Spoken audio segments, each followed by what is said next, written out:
US-ഇറാൻ സമാധാന കരാറിൽ ഒപ്പിട്ട ഡൊണാൾഡ് ട്രംപ് ഇതേ കരാറിൽ ഇറാൻ പ്രസിഡന്റും ഒപ്പുവെച്ചു. 800 വാക്കുകളുള്ള കരാറിൽ 14 നിർദ്ദേശങ്ങളാണുള്ളതെന്ന് വിവരം.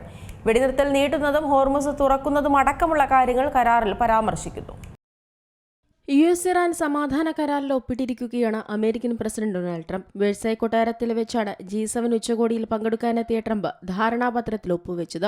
ഫ്രഞ്ച് പ്രസിഡന്റ് ഇമ്മാനുവൽ മക്രോൺ ഒരുക്കിയ അത്താഴവിരുന്നിൽ പങ്കെടുക്കുമ്പോഴാണ് കരാർ ഒപ്പിട്ടത്. കരാറിന്റെ അന്തിമ രൂപത്തിൽ ഇരു രാജ്യങ്ങളുടെയും പ്രസിഡന്റുമാർ ഒപ്പുവെച്ചതായി ഇറാന്റെ വിദേശകാര്യ മന്ത്രാലയ വക്താവും വ്യക്തമാക്കിയിട്ടുണ്ട്.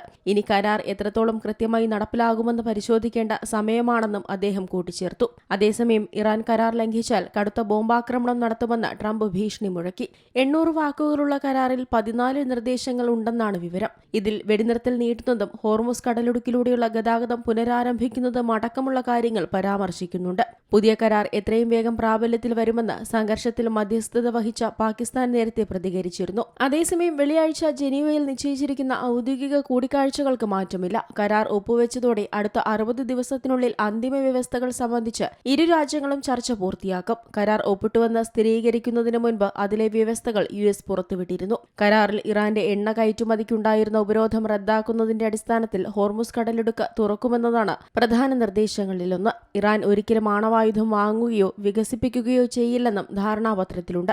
ഇറാന്റെ പുനർനിർമ്മാണത്തിനായി US-ഉം പ്രാദേശിക പങ്കാളികളും $300 ബില്യൺ ഫണ്ട് വികസിപ്പിക്കുന്നതിൽ പ്രതിജ്ഞാബദ്ധമാണെന്നും അടുത്തഘട്ട ചർച്ചകളിൽ അത് പ്രാബല്യത്തിൽ വരുമെന്നും കരാറിലുണ്ട്. അതേസമയം കരാറിൽ ലെബനൻ ഉൾപ്പെടെയുള്ള പ്രദേശങ്ങളിലെ ആക്രമണങ്ങൾ അവസാനിപ്പിച്ചുവെന്നാണെങ്കിലും ഇസ്രയേൽ ഇപ്പോഴും ആക്രമണം തുടരുകയാണ്. US-ഇറാൻ സമാധാന കരാർ പ്രാബല്യത്തിൽ വരുമെന്ന ട്രംപിന്റെ പ്രഖ്യാപനം വന്നതിനു പിന്നാലെ ഹോർമുസ് വഴിയുള്ള കപ്പൽ ഗതാഗതം സാധാരണ നിലയിലാകുമെന്ന പ്രതീക്ഷയിലാണ് ലോകം. International desk, Zee Malayalam news. ഏറ്റവും പുതിയ വാർത്തകളും വിശേഷങ്ങളും വിരൽത്തുമ്പിലറിയാൻ സീ മലയാളം ന്യൂസ് എല്ലാ ഡിജിറ്റൽ പ്ലാറ്റ്ഫോമുകളിലും ലഭ്യം.